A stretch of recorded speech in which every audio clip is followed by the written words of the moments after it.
the DAWbench Radio Show, the official podcast of DAWbench.com.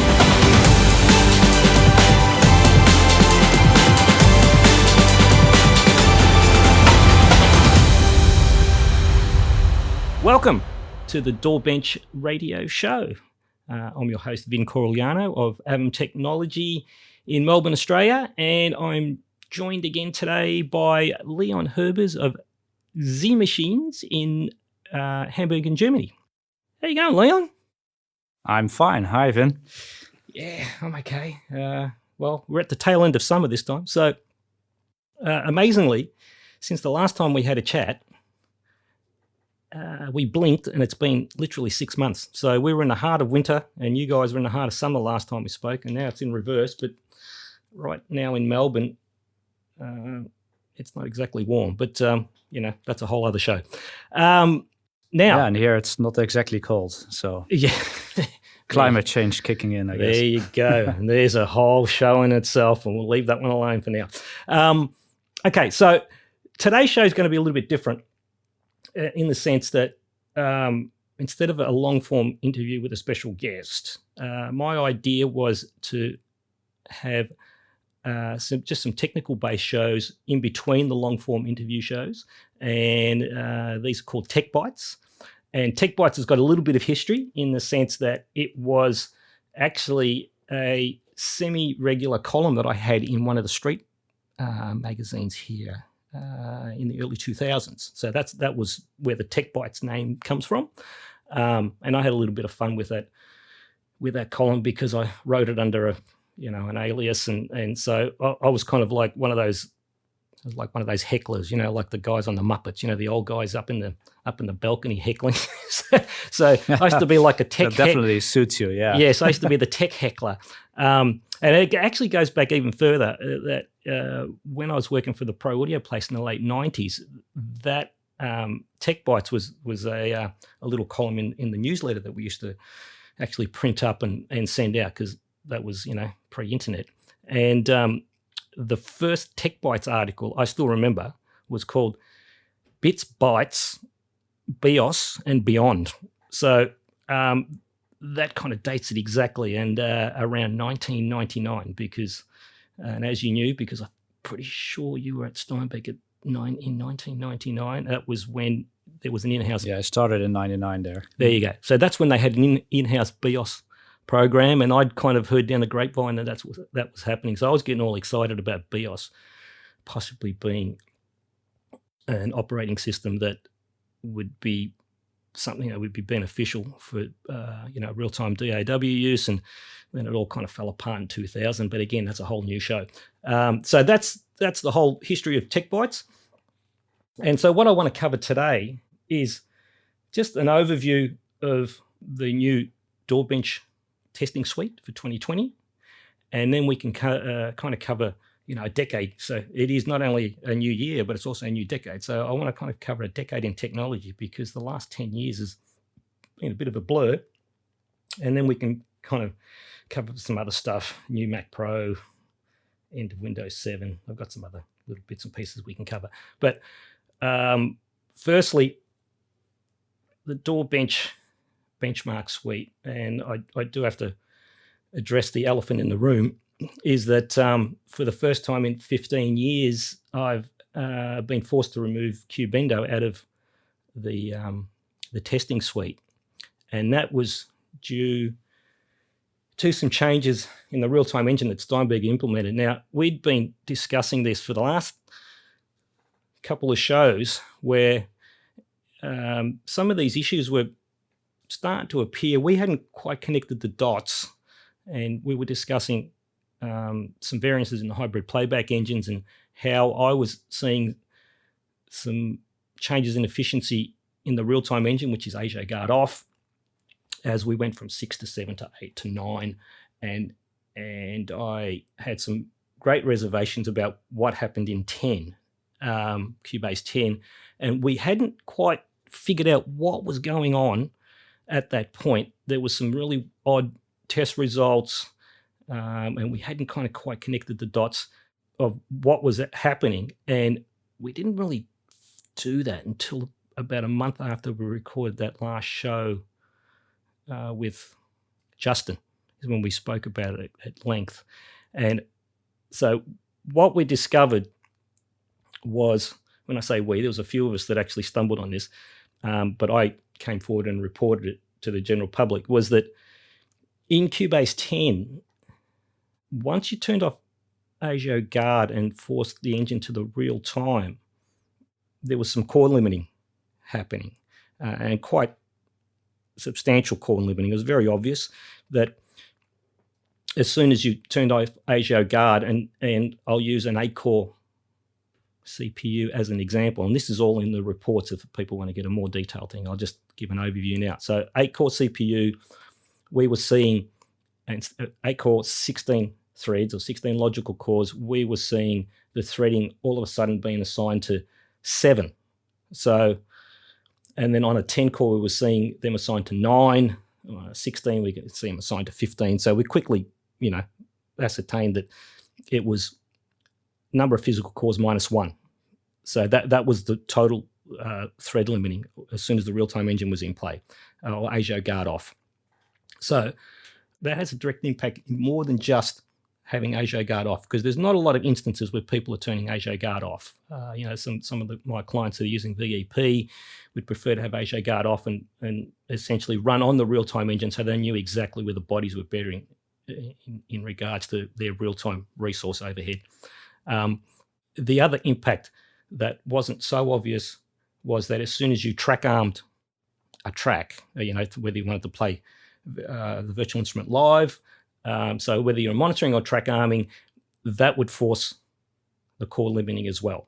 Now, that can manifest itself in various ways. And the issue that we saw specifically was with contact in a multi-instrument setup, which we used in DAWbench, that if you track armed one instrument, it would actually then force the real-time engine across all of those 16 instruments, and it immediately collapsed the session. So this was the problem that Pete from Scan had encountered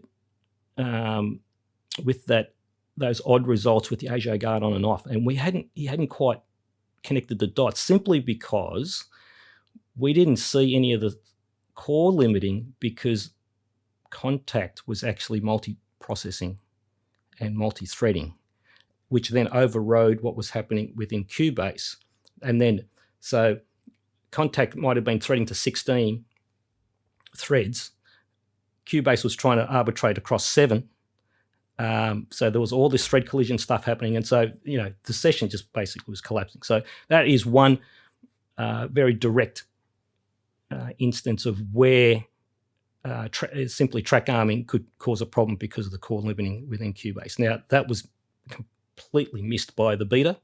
I've had some contact with people that have also sent me some reports privately about some other instances where they were seeing very, very similar type of behavior, not with contact in a multi-instrument type of environment, but with even things like UE virtual instruments that have their own multi-processing.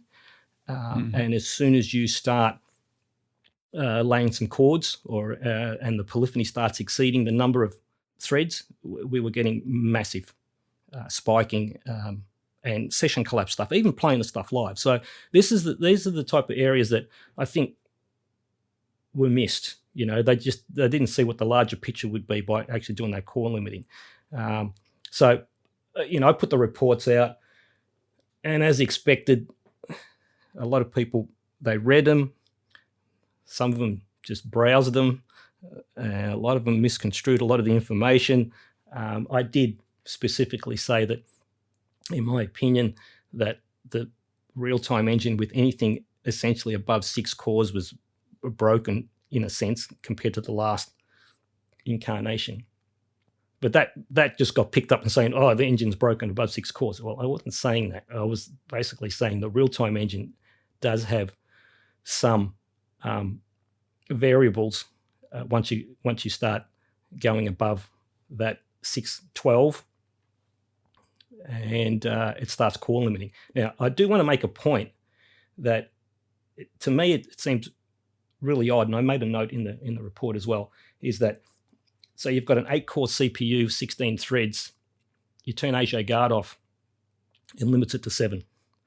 You've got a 6-core CPU with 12 threads, you turn AJ guard off, you still got 6-core, 12 threads. So somewhere along the line, they've come up with this ceiling that anything above a 6-core, 12 logical, we're going to start core limiting, but they left anything from 6-core below. So I don't know why they did that, but it does seem a little bit odd. It's not really consistent. So that was one of my, I suppose, qualms that I brought forward. I wasn't expecting Steinberg to really respond directly, which they really haven't. But my feeling would be that they just dismiss it as, it's not a problem with AJ guard on, but I've shown a couple of instances where it easily can be. So why did they do that is the question, Leon. And that's a good question. Well, it's for me, it's directly related to the MMCSS problem, right? It has to be directly related to the MMCSS problem. So we come full circle, right? So we've been talking about this for 6 months now or more about the multimedia class scheduler problem. So for people that are not across it, the quickest summary is that the multimedia class scheduler service is a prioritized process that allows more CPU and actually even disk access, time-sensitive processing. And the whole premise was that it would give us glitch-free audio. So it reads straight out of the playbook that for DAWs, this thing's going to be awesome, right? Now, a lot of the DAW developers, they probably jumped on with some MMCSS optimizations to a certain level. Steinberg dived in, right? And I don't blame them. This thing was specifically designed for exactly what we needed, real-time glitch-free audio playback. And so they spent a lot of time and they invested very heavily in MMCSS optimization. And in Windows 7, there was no thread limiting.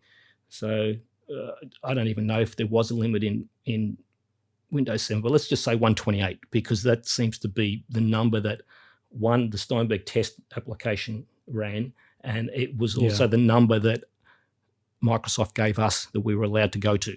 Okay, so let's use 128 threads. Okay, so in Windows 7, no thread limitation. Cubase 9, 9.5, Windows 7, it would thread beautifully. Doesn't matter whether AJ guard on or off. It worked exactly as expected.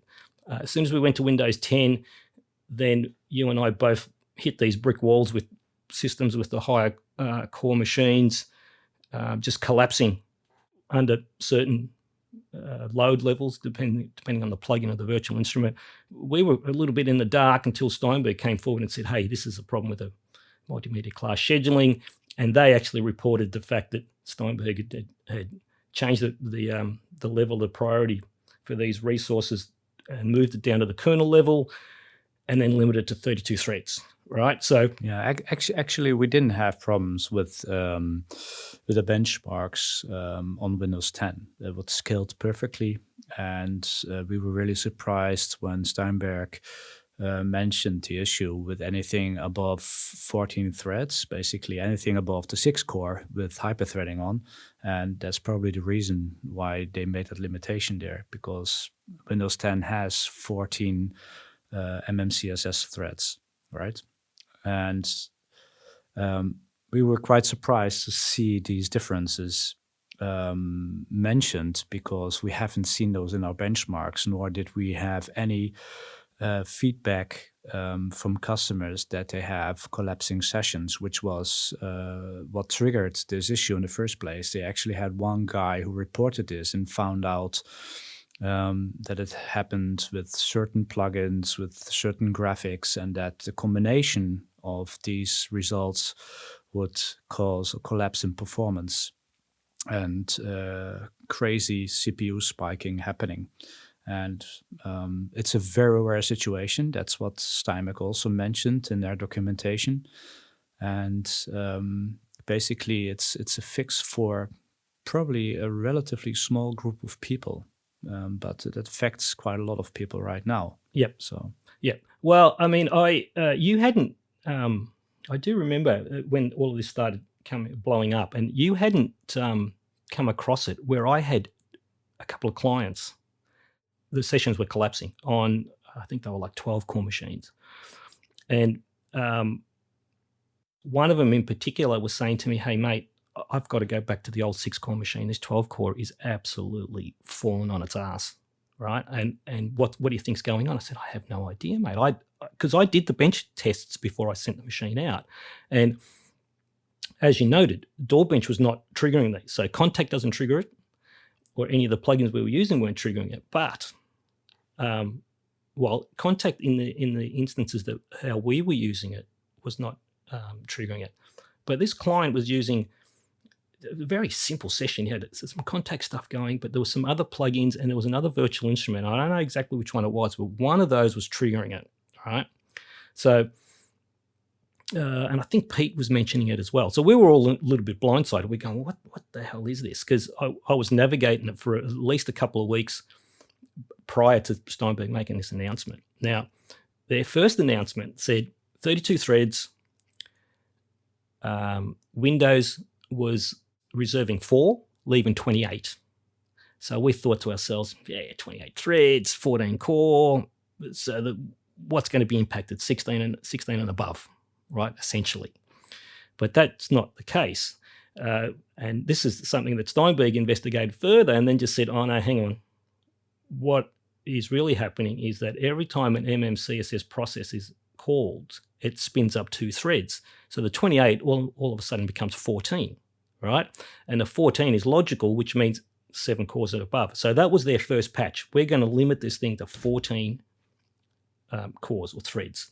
And that was their first workaround. But when we first got that, let's go, okay, that's fine. Except that I've got clients with 16 core CPUs. What all of a sudden we're hobbling them to almost half their processing power. That's not going to fly. And so you and I, we grouped together in a collective and we lobbied Microsoft, as I've noted in the report. And it took us, 8 to 10 months, I think, of writing reports back and forth. And look, kudos to Pete Brown. He was our mediator in all of this. He was our middleman, and he fought tooth and nail with the guys that are responsible for the MMCSS code within the Windows group. And very early on, without giving too much away, he said to us, hey, there is a fix and it's relatively easy to apply, but I'm not allowed to give it to you. And I've gone, what do you mean? So I just knew it was a very sensitive area. There was a lot of politics involved. And so in the end, we knew it was, we kind of guessed it was a registry entry.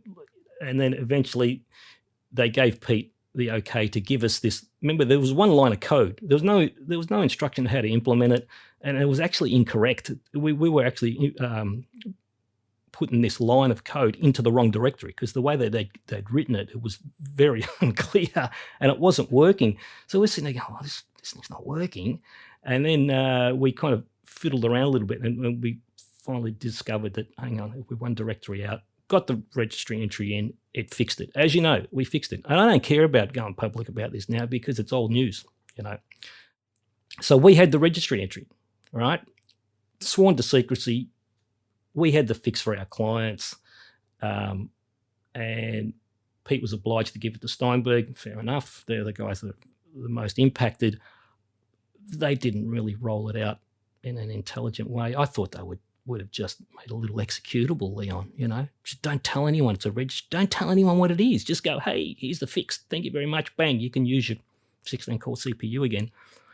But it was quite messy how they started giving it to end users, and then they, I wasn't very happy about it, just to put it mildly, and I voiced that to Pete, and I think he had a word to them, and they then were far more careful with how this thing was rolling out. But it was never an official fix. So I'm going to put the weight of this thing not being properly resolved on Microsoft more than Steinberg, because Steinberg were pretty much blindsided.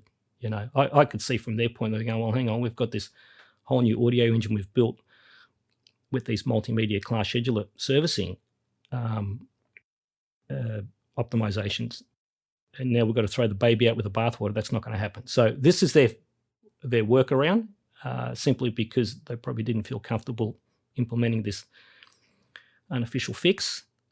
Even though it works way better than what they implemented, but I can understand why they did it. So look, the end result is that the real-time engine no longer scales to all of the available logical cores, and that is the reason why it can no longer be used in DAWbench.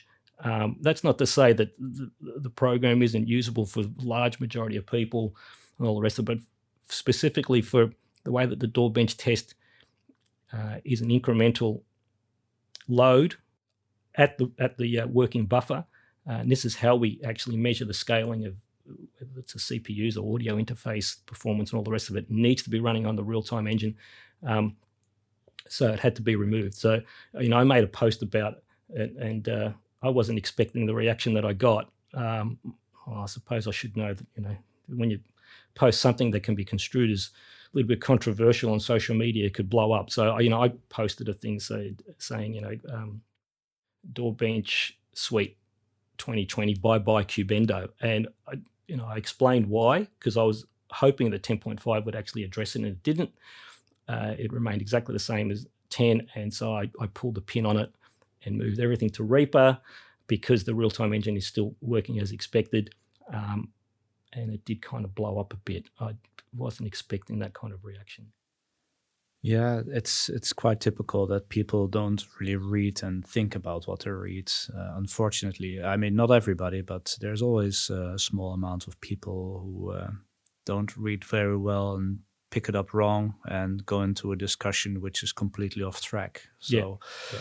But that's social media, and unfortunately, it can also cause some damage to people or companies who are not to blame for that. So, yeah, sometimes you have to be very careful what we write. Yeah, well, I mean, I was very, very clear and very, very distant. And I thought so. Yeah, but I also made it pretty clear that I wasn't happy with Steinberg's result, the way that they actually attempted to resolve it. So, now there was, for people saying, oh, you need to report this on the Steinberg forum. And I've gone, I don't really want to. I haven't participated there in years. And I do know that anything that can be construed as vaguely negative on there gets eliminated. You get removed. I wasn't interested in playing pigeon chess with the end users there. I wasn't interested in butting heads with the Steinberg reps there. If they wanted to approach me, they could have. They could have easily emailed me. They haven't reached out, so that's a response to me, is that they don't want to talk about it, and that's fine.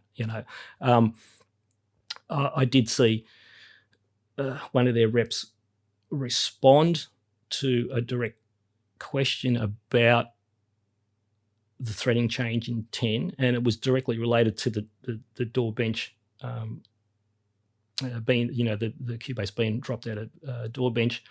And the response kind of sent me back a bit, because there was no mention of MMCSS, nothing at all. They completely avoided that subject. So that's the elephant in the room. Let's not mention MMCSS.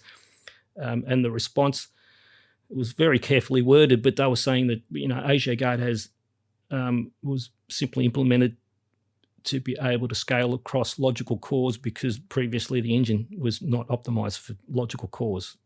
Well, I'm going to call BS on that, because it was working perfectly fine with hyperthreading and logical cores right up to 9.5 in Windows 7, and working perfectly with the MMCSS fix. So they made a decision to completely avoid mentioning the changes at the with the engine to have anything to do with the multimedia class scheduler service. And look, that's fine, right? But it's not. I don't feel that's actually the real reasoning, and it just sounds like they're kind of trying to blur the line a little bit. So I'm not overly happy with that. But that, again, that's their response, and I just, move on. I have to move on. So with DAWbench, it's Reaper only. I've rebuilt the sessions, the VI sessions from the ground up. Significant changes there. The most significant is that the contact session is no longer a multi-part instrument based session. It is now one instrument per track. We're up to 9,600 notes. So that's 496 individual contact instances. So the session is quite large. A lot of those polyphonic tracks are actually offline. Anything above 3,200 notes is offline, so you have to bring the instrument back online and then unmute the track.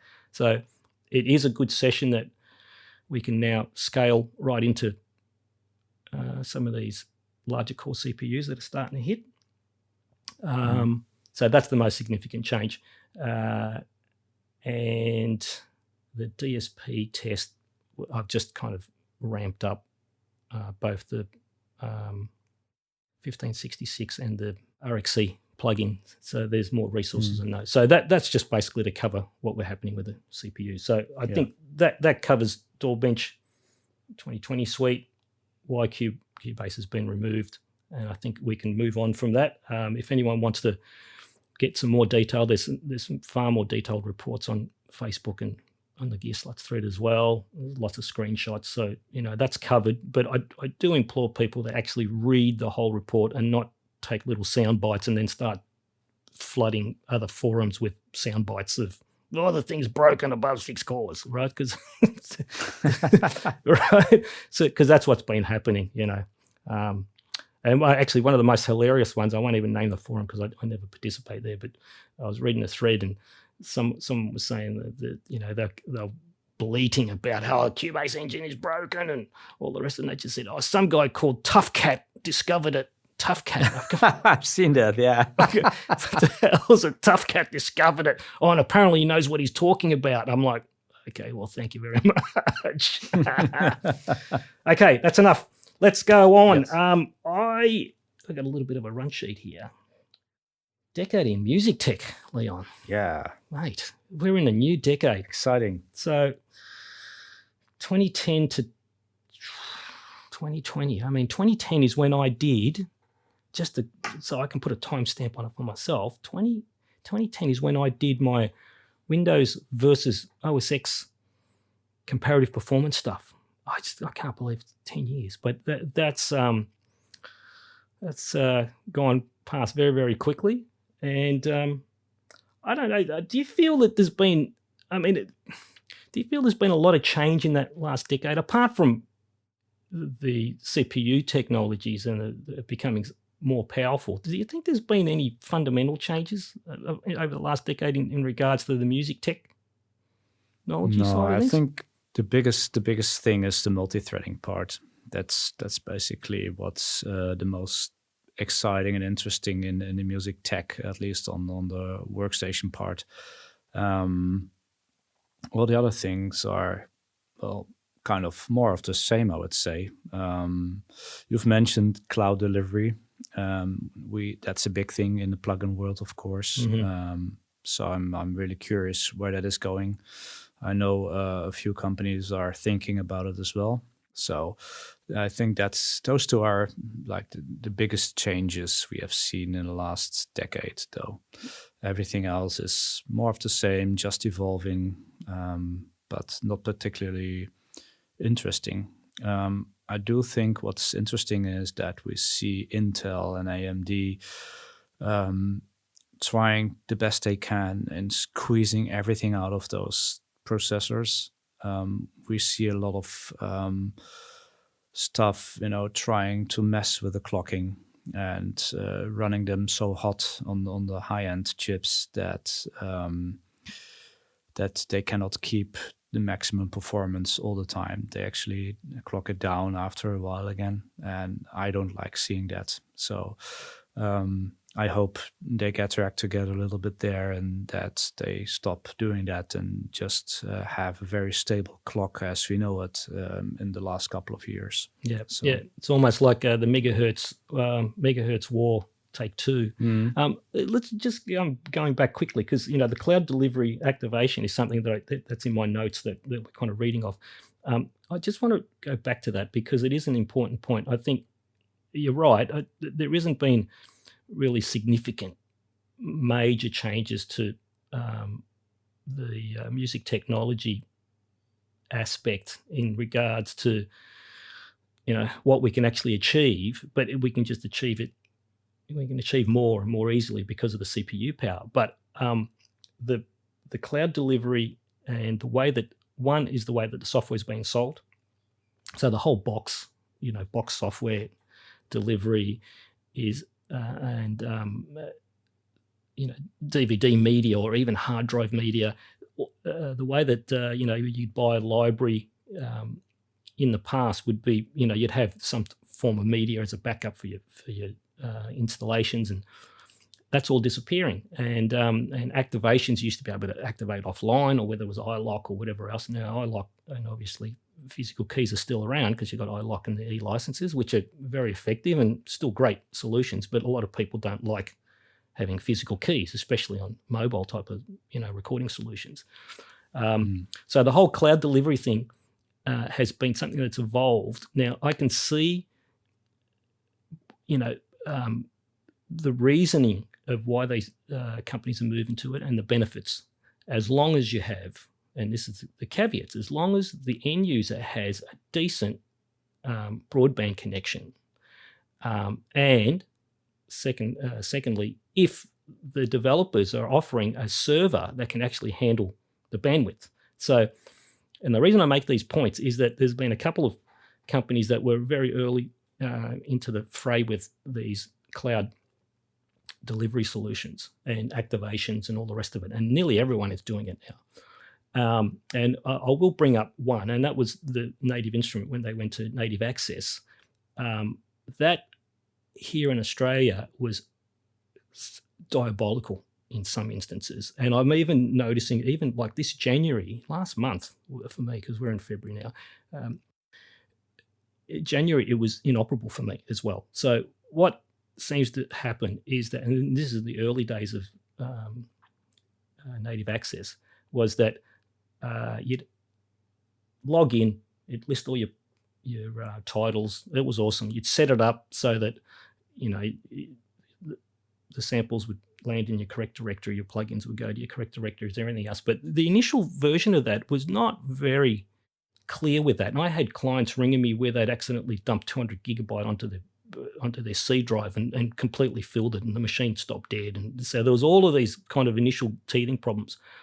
But once we set up the correct directories, that was fine, right? But and now, before you do anything, native access will double check exactly where your directories are. So that was something that they implemented because more than one person was accidentally filling their C drives with the sample libraries, for sure, right? But the main problem for me was that, so you'd say, okay, install all, and then you walk away, and it should automatically do it in the background. Now, what was happening is that I'd get, say there was 50 to 100 titles, I'd get 2 or 3, and then it would balk, and it would just completely stall, and then you couldn't exit out. So then you have to do a 3-finger salute to exit out of the application and start it again, and then it would scan what you'd already downloaded and then continue on. Now the problem is that when you've got, let's just say 50 titles, and that's stopping every 2 or 3, and then you're having to do this 3-finger salute to actually resync the servers from each end. That was taking sometimes days. It was diabolical, right? And I wasn't the only person having the problem. And I remember speaking to you about it, and you're saying, well, you're not getting it in Germany. Not at all. I've never had issues with native access, okay. At least not what downloading matters. Okay, so it has to be a regional thing, right? And then I spoke to a colleague in the US. He was getting the same problems, even to the point where he was saying he was having to restart the machine to basically flush the memory of the machine for native access to even attempt to start resyncing again. So it wasn't only Australia. I think it was pretty much anywhere that off mainland Europe, I'm not sure whether the UK was copying it, but there was several of us having exactly the same problem with native access. Waves was an absolute nightmare for me as well. They was doing the same thing where it would try and sync in and then would fail to handshake. But that seems to be a little bit better. And I'm just trying to think of some other companies. The Presonus one is flawless. That just flies for me. The VSL stuff, I've never had a problem. And I'm just kind of cherry picking some of these companies with these solutions and what kind of my experience I've had. Who are those guys that do BFD? I can't remember the name of the company now because I don't do a lot of them. FXpansion. Forget it. Just literally forget it. I reckon they've got a 386 in a corner, with a single Ethernet connection.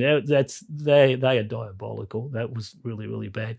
But some of them doing very well, and some of them are just horrible. And the Steinberg download assistant is another one I've had a problem with. And all of us, anyone in Australia that was trying to download 10.5, the last update, 10.5, via the download manager, it's a 20 gig download, and 20.4, 20 or whatever it is, it's a point something or other, and we'd get to 1 point before the end of the download, and it would it would corrupt. Right, I'm going, what the hell is this? So I think I've downloaded it about 5 or 6 times. So we're talking 20 gig, no more than that. So we're talking 20 gig at a time, and we get to the end and then it corrupt at the last minute. And I was thinking, this can't be, just doing my head in. And then I was speaking to some other people again, we're copying exactly the same thing. So I did a quick post on one of the Steinberg related posts at Gear Sluts, and the guy said, yep, it's a regional thing. Just directly download it from here. I went, why the hell didn't I do that in the first place? You know why? Because I went to their download manager because it's supposed to be more convenient. Instead, instead of using their download manager on whatever engine they use to allow that pausing and all the rest of it, pausing and restarting the download, I went to just the Steinberg support download page, downloaded the ISO or whatever the file. I think it's it's not an ISO anymore. It's a zip file or a RAR file. Just downloaded it directly using the inbuilt download manager I have in the browser, and guess what? Came down in one go. Thank you very much. So I've stopped using the Steinberg update manager. Now, again, I can understand why they've done it. It's supposed to be more convenient. Unfortunately, there's regional factors that kind of come in that are breaking these things. And I don't know what the answer is, I really don't. I don't have any issues with that one either, though. Always works. Again, no, I think it is a regional thing. Actually, I've got another one. AAVIM.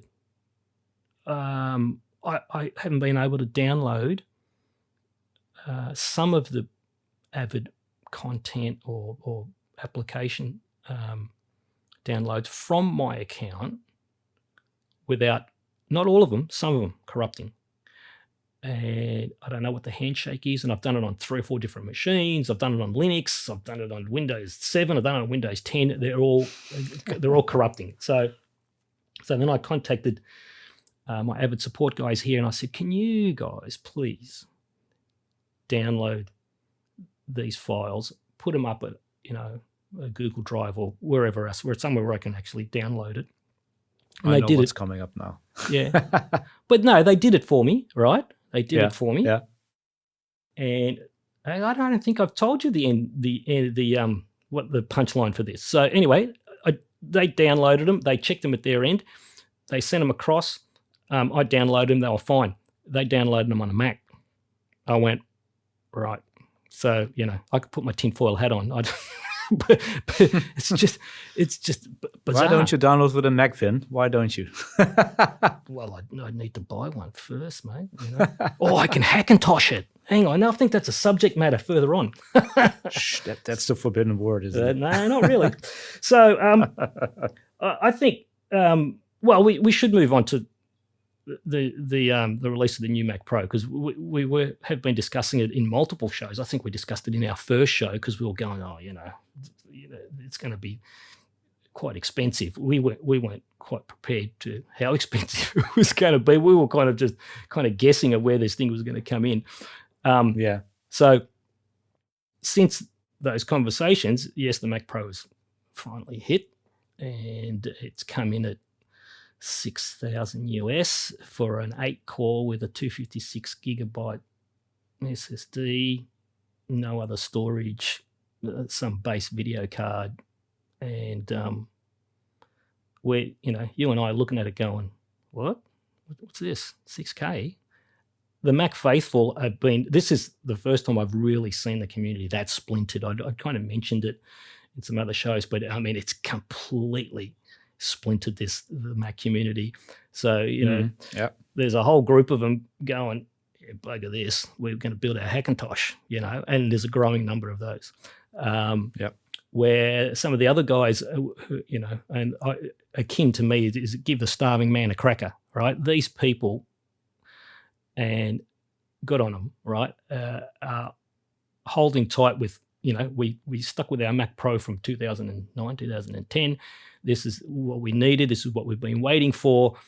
And they're literally quite blindsided by the sticker price and gone, no, this is the best thing since sliced bread. I'm going, okay, let's go for it. So then you start pricing them up, and everyone was, jumping onto the Mac sites doing these ridiculous builds to see what's the most expensive Mac Pro you could build. And of course, I got onto this. They always do that. Yeah. So we can every time again. Yeah, we can compare. Look, I think I was saying it was $50K in the US. I'm not sure what it is in the euro currency, but I did one here in Australia. So just to highlight exactly where this thing came into the market here in Australia, the base machine was 9,999 Australian dollars. That's 10K for an 8-core machine, 256 gigabyte SSD. And I'm looking at this going, even my X series machines, and I've already retired the 8-core, but that 8-core machine, that same spec would be around just over 3K. So we're going 10K. Okay, right? You're paying an Apple tax, but that's a little bit extreme. So, I was building up comparative machines, 16, the 12-core, the 16-core, 64 gigabyte of RAM, 128 gigabyte of RAM, and just realistic. And you really couldn't even put any additional storage in there without adding extra cards. And the actual amount of additional storage you can install in a stock configuration on those Mac Pros is very, very limited. And you try bringing that up on any of those threads, the faithful will be sitting there jumping down your throat going, oh, you can put a PCIe card and hang all this off. And I'm going, but that's not what I asked you. I said, standard storage capacity, what can you do with it? What can you actually install? SATA SSD, right? Well, yeah, regular storage, right? So, but even the NVMe or whatever they're actually using, because people are saying it's not an NVMe driver. I don't know what the hell they're using then, right? Whatever the standard additional storage options are for those Mac Pros, very, very limited. I think you can buy a $600 bracket with an 8 terabyte SATA drive, right? And that takes, I think there's an additional 1 or 2 standard SATA ports. That's it, right? And all the rest of just two. Yeah. Right. Okay. But there's no way you can actually physically bolt anything in without this $600 adapter. Look, I might be incorrect, but I think I think I'm correct with that. There's no way of actually bolting any standard storage on without some additional bracketry. Yeah, exactly. Yeah. And all the rest of it was, you can put a PCIe card in. I'm going, yeah, that's not what I asked. But that's an area that I know not to actually approach anymore because they got a little bit uppity about it. Yeah, and even then, that's not that easy because PCIe cards, PCIe SSDs are dying. And the PCIe slots, it's just only like server branch, and the ones you can get, they are pretty expensive, and the cheaper ones, they are dying. It's not a market anymore, and the only thing that's left is buying an M2 controller, where you can put M2s on it and maybe rate them if you want. Yep. But even there, you don't have much choice. And most of them, the good ones, are expensive. And the cheap ones, you really don't want to use it. I used to have one of the cheaper ones, and it fried my M2 within a month. So, yep. Yeah, Yep. 1 terabyte down the drain. Yep. So this whole, the new Mac Pro, and look, it's an amazing piece of engineering, but in typical Apple fashion, it is, they've given the starver man a cracker. It is, once you start scratching the surface, it is quite limiting in many, many areas. It's not really targeted at, audio workstations. It's more for larger video rendering type of areas. And I mean, the price, I'll just get back to that. I actually priced, I went a bit ballistic and priced it all up as much as I could spec this Mac Pro at, and it came out to $84,000 Australian. I just sat back and laughed my head off. I'm going, okay, I mean, no one's really going to go for that spec, but just to be able to spec a machine up to $84,000 is ludicrous, where, and look, I've built some quite large systems for professional composer clients, and we're talking 128 gigabyte of RAM, 16 cores, a whole stack of large capacity SSDs, and they could float up around to the 8 to 10K, for these machines. But an equivalent Mac would be over 20. But there's no performance advantage, So one area that I'm haven't dipped my toe in is anything above 18 cores at the moment, right? So that's, the big 28 core Kahuna. I haven't got anything that kind of compete with that. And that's, again, we're going to kind of filter down into the Intel AMD thing that is evolving at the moment, and how exactly these DAWs are threading, So look, the Mac Pro, I think we don't really need to cover that anymore, in the sense that, it's released. It's very, very expensive, as we expected, probably more expensive than we were actually envisioning. There's enough people buying them, and there's enough of the audio community that are willing to work around the caveats. I mean, if you follow the threads, there's a clocking problem with them, under certain loads where, the CPUs are being forced below base clock. I've never seen a CPU forced under base clock under heavy load. Yeah, it happens with AVX. If AVX code is heavily executed, you will go below clock. That's normal, though. AVX 512 AVX instructions. It's just a standard AVX, not AVX 512, or. But I think just standard AVX. It clocks down. Right. Okay. But I think there was instances in the testing that these guys were doing where the plugins or the virtual instruments being used were not AVX optimized at all.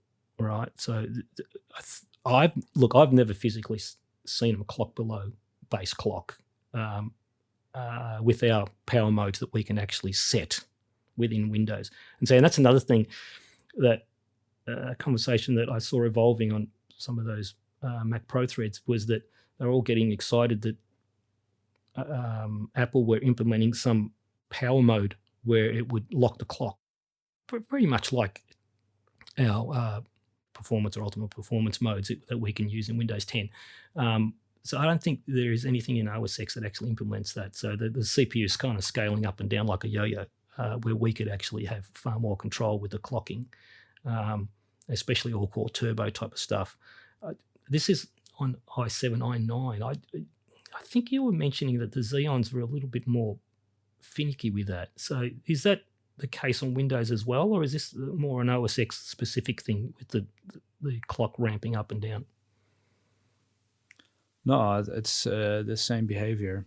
The clocking differences are absolutely minor. It's because it probably depends on the boards as well, because the boards now have spectrum spread enabled again. Mm-hmm. So Mm-hmm. you have these minor frequency changes. That's one difference in the latest generations. But it can depend on the board whether they put it in or not. And basically that is to be ECC compatible. You have the ECC Right. compatibility sticker on the back of the unit of a motherboard or any electrical device that's being exported, basically. Right. And that's why they invented spread spectrum, because otherwise you might have certain resonances in radio frequencies, and that's how they do that. But somehow on some boards you cannot simply switch it off anymore. But that didn't impact performance, as we noted. And the other thing is that TDP, when it hits its limits, it also depends on the board and the processor. But if it hits its limits, it will stay on that for a while, and then it will ramp down if it stays on that TDP use. So Intel has become much stricter on the use of TDP. Right. But it really depends on the board and the settings. Okay. I'm not seeing the same behavior on the i9s, on the HEDT platforms. I'm not seeing that. But so it might be something specific to the Xeons, which will then make sense because it's specific to the boards. The Xeon boards. No, to the boards you actually use. So yeah, the model of the motherboard. Okay, so what I'm saying is I'm not seeing it on the X299. I'm not seeing that, right? And I've never seen a CPU under, one of those performance power settings clock below base clock. Never. So that's probably an area that we can. That doesn't happen here either. So, but you were saying that you have seen it with the on AVX, but in audio, AVX is rarely used now. Okay. Massive X is using it, but just having one or two of those plugins will not clock it down. Okay, so this comes back to some of those early reports that we were seeing where the new Mac Pros were definitely falling below base clock. Look, it's an area that I think I'll keep watching. I mean, I don't have access to any of the Macs, so I'll just keep monitoring those threads and see if anything else eventuates there. There was an interesting post from the developer of UE, his name escapes me now, but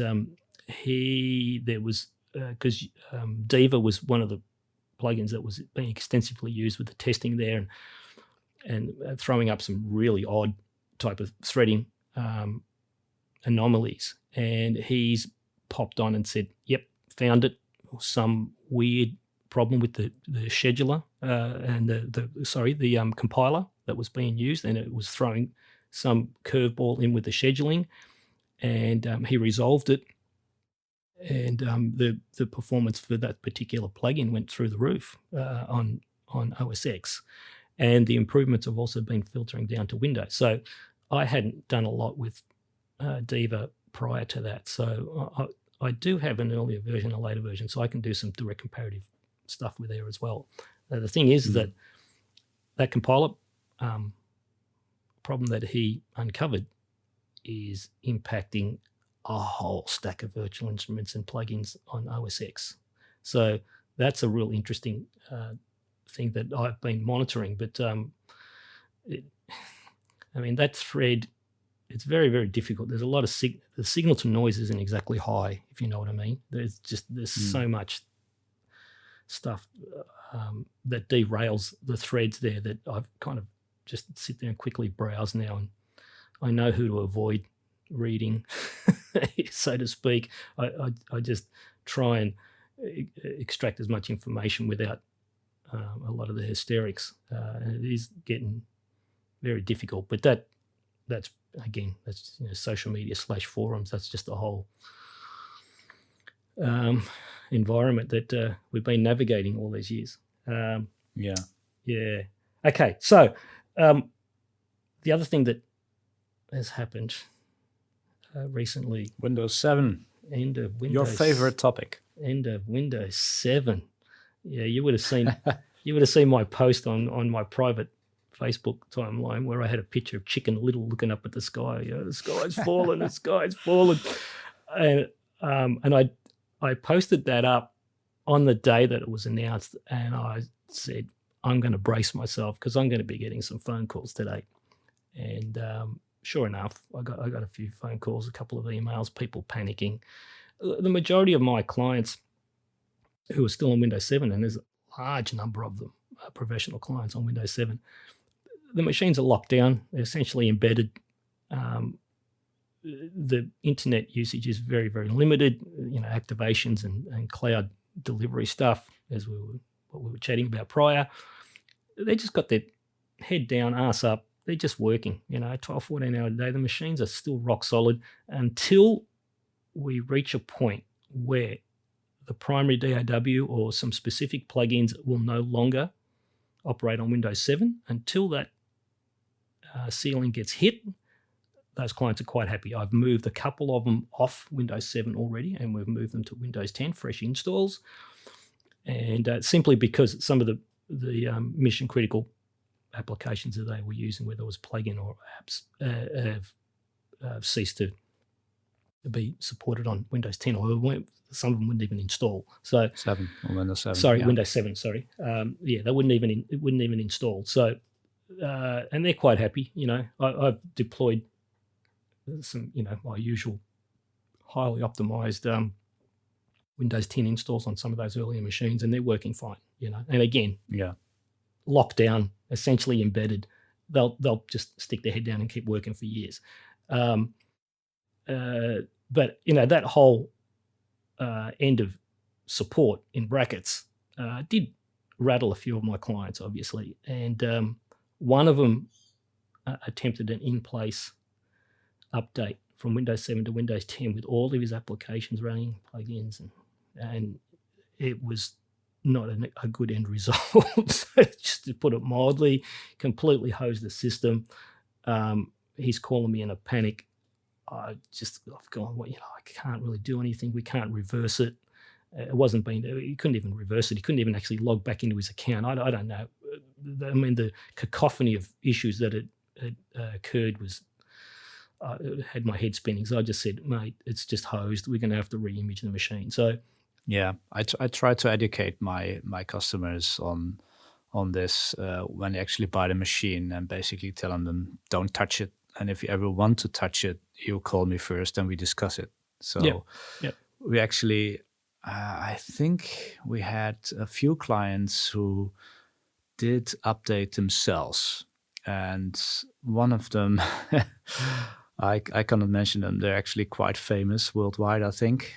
They have a lot of machines from us. And basically they had to send in 2 systems for us to fix it. But it was all okay. We upgraded them to Windows 10 like they intended to. They actually needed and wanted to it. So I don't think they needed to do it, but they simply decided that on their corporate level, they wanted to do that. So we did it for them, and everything is up and running now. But all the other customers that call me and ask about it, about it's not supported anymore. And I said, well, you bought a system which is locked down, which we informed you about. We do that for a good reason. So basically, it wasn't supported by Microsoft on the day you bought it from us. Yeah, correct. So we take over the support, and I think we do a much better job at that. My advice to customers is, if you bought a Windows 7 system and it's locked down, just keep it that way. But be aware there's always a risk of a system being compromised if you go to the wrong websites, if you download the wrong software, or simply if you happen to be the target of some kind of hacking or DDoS attack or whatever. Mm-hmm. So there's always a risk, but it's also with a system which is brand new and has antivirus or even a Mac, there's always a risk that something is getting compromised. But as your client base shows, and as our client base shows, and as my own systems show, which have been running for years without even a firewall active, not a single kind of defense system, nothing is happening, and I'm checking them like 3 times a year with 3 different antivirus scan engines. I do that offline then, and there's absolutely no risk. Nothing happening. There is a risk, but nothing is happening there so far. And so it's all about how you use the system, and a DAW being typically a kind of system that's not going to be the target of a hack. No. And so I say just keep it on Windows 7 if you're not really active in the internet, aside from upgrading your Cubase or Pro Tools and some plugins, and that's it. And if you ever run into an issue that you need to be compatible with the latest version of your DAW or plugin so that you really insist on using, then we can always see whether upgrading is possible. But basically, I don't recommend to upgrade any system from before 2014 in the first place. Yep. Look, again, our business models in that respect is very, very similar, and we have got very similar client bases as well. The majority of them are just happy to basically use it as an embedded system. They know the benefit of it. They just sit there, turn the machine on. It's essentially, this is their DAW. They're not sit there and surfing grey areas of the web. Let's call them grey areas. They're not installing extended demo software. We'll call it extended demo. You know what I'm referring to. And the machines stay very, very clean. It is a professional tool. They treat it as such. The machines basically work from deployment for X amount of years. They stick their head up and go, hey, I need a new machine. And look, that's actually happened with one other client where he just said, hey, let's have a look here. Windows 7 coming to an end. Yep. And we looked it up. I said, the machine's 9 years old, mate. He says, yeah, I think I need a new machine. Then I went, okay. So that's not going to happen in all instances, obviously. And there was I was pretty late to Windows 10, as you know. So there was some recent, pretty recent machines, X99 machines actually, that were still out there running Windows 7. And there's a couple of those that I've actually moved to Windows 10, simply because, as I mentioned before, there was some applications and plugins that would refuse to install on Windows 7. The drivers are still fine. It was just some applications were refusing to install. And I've moved them to an optimized version of one of the latest versions of Windows 10. As you know, I'm very, very picky with my versions of Windows 10. Mm-hmm. And still to this day, and I spoke to one of my clients earlier this week, who was one of the first Windows 10 clients, professional composer, mission critical machine, does a lot of mastering and stuff as well, and he's still on 15.11. 15.11, which to me personally, and I have no qualm whatsoever admitting that is still my favorite version of Windows 10, because there's my favorite version as well. There you go. So I mean, there was still some very common sense. With the group policy editor, we could lock it down. It basically would actually return the never check for updates window. Remember that? I took a screenshot of it and someone thought I'd photoshopped it. I went, no.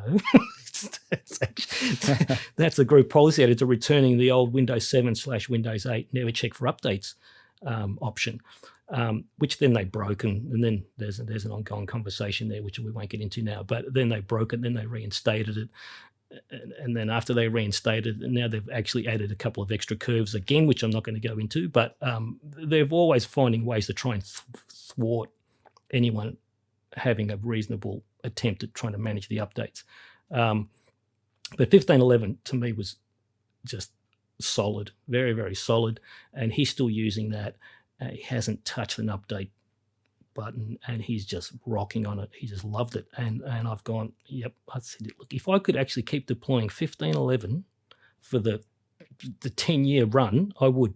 But that's just not the way things are working now with the Windows as a service. So every 18 months, they're basically time bombing these things and trying to force you onto different revisions, and then the new revisions come out, and then they take 6 months to fix whatever they've broken, and then out comes a specific version that actually looks okay and works, and it's got some nice fixes for us specifically, and then they kill the DPC latency, and then it takes them another 3 months to fix that. And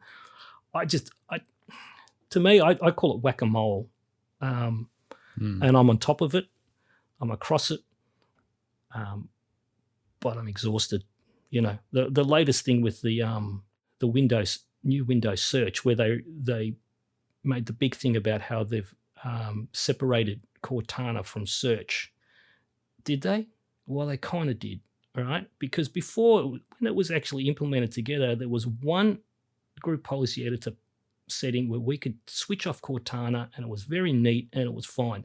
Now you've got two separate entities that you have to sit there and find not only Cortana, which is the voice-activated stuff, but then it doesn't stop the internet search. So then you've got to dig down and find what was simply one setting.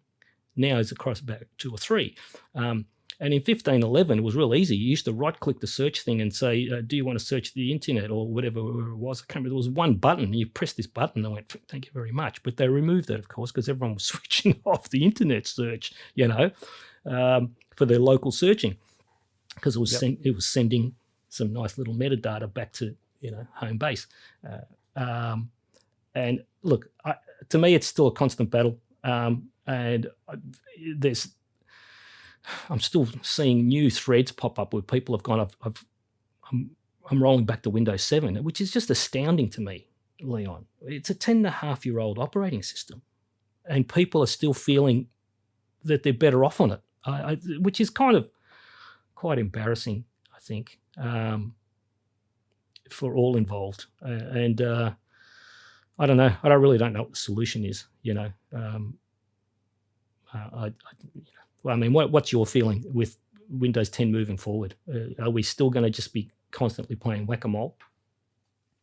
I think so. I hope with some of the feedback we give that they try to assist us with the problems we have in the way that we can have a little bit more control. And you know, one of the biggest issues with that is that when you upgrade, that some of the settings we do might get reset, and that's you know, that's the kind of thing that I think is pretty tricky. I mean, if Windows 10 would simply upgrade and it would add some features and would improve security here and there, that will all be fine. But if they start doing some resets here and there in the settings that the user or the administrator like us has done, then I think you're doing it wrong. And that's the message I try to pass over, because it's simply not professional.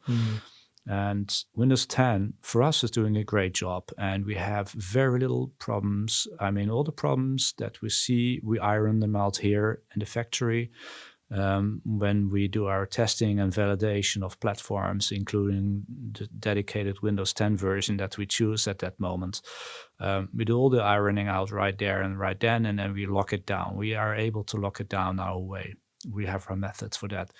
And there is no way that Microsoft can bug that anyway. You know, we haven't seen a backdoor that opens our lock. So that is all fine. And even the customers that do have automatic updates active, they haven't had a problem. We only had one customer a couple of years ago who was indeed, it was still locked down by the how do you call it, the GPE settings, the group policy, yep. which didn't work in the 1603 and 1609 versions, and we didn't know that. He had 1603, and suddenly he calls and he has issues. But the problem was that he had like 10,000 applications installed and 10,000 libraries. And it was very hard to find out what exactly caused this issue. So in the end, he reverted back to a backup, which unfortunately was a little bit older. So he still had to do a lot of reinstalling. But we locked it down, and he got it fixed in the end. So, but that was quite annoying. But that was, thank God, the only customer who had this issue so far. Mm-hmm. So in the end, it's not as bad as it could be. Yep. But still, we lock down the systems. We always ask for the customer whether they want to have it locked down or not. I mean, in the end, it's their choice. It's all about security. It's their choice. But we highly recommend for professional use of a workstation to simply lock it down and have nothing changed. And they can still upgrade if they want to. They can do it manually. And I recommend them to do it do a backup first, make a system image, make sure to have all your data backed up, and then you can do a manual upgrade if you really need it. And we only recommend that, to be compatible with the latest version of whatever they have, especially if they have Adobe Suite. There's no way around having automatic updates active, more or less, because you need to have the latest version, otherwise it will not work. And I think that's unfortunately going to be a trend. I think Avid with Media Composer is doing that as well. Yeah.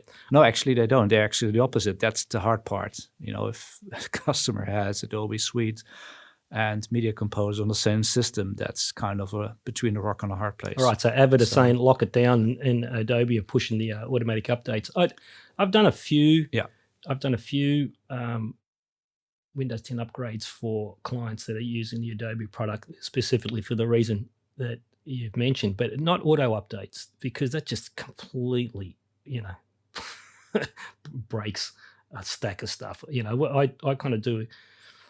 I do an inline update using the ISO, actually, and then I log in and basically clean up all the mess and stuff that it's broken. And it's, again, I'm not going to go detail on it, but there's quite a bit. There's people who say, oh yeah, vanilla Windows 10, change the power mode. Okay, good luck. That's fine. That's not how I deploy my systems, and I know how well my machines perform with the optimized version and less telemetry and all the rest of it. So I don't want to get into those type of debates. In the end, I'll do the best I can for the clients. I'm very selective with the versions. I'll sign off on a version. If they need an upgrade, I have a process in place that I can actually do that for the Windows 10 guys. And look, I'll just continue doing that. And I'm always, I'm never running the latest and greatest because I don't trust it, So I will always be a couple of revisions back. And I know exactly what I'm delivering to the clients, and the simple fact that I'm not getting panicked calls about, a Patch Tuesday insecurity thing breaking a whole stack of stuff. That's quite comforting for me, because I'm not a large company. I'm a single man operation. So, I haven't got the facility to be able to micromanage Microsoft's insecurity updates. I call them insecurity updates, because, there's just too many little idiosyncrasy that happens with those Patch Tuesday things. So unless it's specifically necessary. I mean, for me, the most important patch was the DPC latency patch for the 1903, right? That's the real important one. And 1903 has the FLS fix. That's the real important one. All the rest of the stuff I don't care about, search improvements and everything else. I mean, every second post on the latest Windows 10 builds is that they've broken the search since they separated the Cortana and search. So that's telling me something, So just to stay one back and, just continue playing whack-a-mole is pretty much what I'm going to be doing, I think let's move on real quick. I did have a note here, Linux and future development. And you did have a bit of a laugh with me saying that might be a really short segment. Yeah, it might be. Yeah, it is. What do you think? I mean, we've got a couple of DAW manufacturers that have gone there. We've got Reaper. Let's not even go there. I mean, it's for me, it's very simple. Linux is extremely promising as a platform. Mm-hmm. It's a very capable platform. It's free. It's available to everyone for every machine, pretty much. But the problem is there are no mainstream DAWs. There is no real ASIO or VST programming for it. I mean, there are other formats which work, but it's not on the level that ASIO and VST offer. Mm-hmm. And there are hardly any mainstream hardware devices supported. I mean, there are some kind of RME drivers there which work. I mean, we've done that. But the whole software that comes with it is pretty much unusable. So because it's not done by RME themselves. Yep. And for me, as long as the mainstream developers don't support it, it's simply not a choice. Yep. So for me, that's already the end of the discussion. Yeah. No, that's fair enough. I mean, for people make a little bit of music, they produce some EDM. There are lots of viable programs for that which you can use, but I think for real serious professional work, it's very hard. For artists, it's okay, but for professionals, I think you can, for now, completely skip the platform. Yeah. Oh, I mean, I was just about to mention the only two that really come to mind are Reaper and Bitwig that have have some type of presence on Linux, and there is a low latency driver, but and this is a discussion I had with Justin as well when we brought up Linux, because he mentioned that he uses Linux, and the catch-22 is the VST plugins. There's just not the support. So I agree with you. It's an awesome OS. That I use it across my laptops for just general computing, but not for anything for audio. So okay, so that's Linux done and dusted. There you go. That was Intel versus AMD. Now your favorite topic, your real favorite topic. Intel versus AMD. Good blimey. Dun, dun, dun. We could do a whole show on this, but we're not. We're just going to sit there and let's do that. Let's do a quick overview. Oh, actually, I think we will. But the quick overview is that Intel are still stuck at that 14 nano die. Not that that's overly a problem in the sense performance-wise, but as far as development and ongoing development, it is something that they really need to move off. AMD, because of the different approach to their processor design, being smaller chiplets where they stick multiple chiplets onto the die, that's far easier for them to actually go and build larger core CPUs in that manner than Intel trying to get a yield for the 8, 12, 16, 24, 28 core, where AMD is saying, okay, why don't we just build 4 or 8 core chiplets, stick a couple of them together, and that's why they're down at the 7 nano, and that's why they're very efficient at the power levels. But of course, that approach has its own caveats, because then you've got multiple CCX modules, which is their smaller core chiplets. There has to be some intercommunication between the die itself. That has caused problems that if you manage to flood a CCX module with more threads than it actually has to start passing some over to the second CCX module. And then there's certain case scenarios within the DAW usage that, that starts impacting performance. So there are some caveats. But the AMD CPUs have come miles from where they were, and they're giving Intel a bit of a rev at the moment, which is an understatement. The Ryzens are, it's kind of interesting. The Ryzens are, to me, are at that against the 1151 level, the 9900K, but they're up to 16 core. They only got dual channel memory. So they're kind of like in an odd space where they've got a lot more cores in that lower enthusiast level, we call it, or I call it more domestic level. And in the HEDT space, where Intel have the X299, they've got the quad channel memory, and they've got 10 to 18 core, essentially. AMD have gone into the HEDT space with the Threadripper, where before I think there used to be an 8 and a 16 core as well, but now they've gone, no, we're starting at 24, 32, and then there's that 64 core thing. Again, we could do a whole show on that, because there's been some preliminary testing on that, and there's nothing serious. I mean, just cut a long story short, there is no DAW application that has any idea how to manage 128 threads. And then we've also discovered that Windows 10 Pro itself has no idea how to manage 128 threads. It actually breaks it up into 2 groups of 64.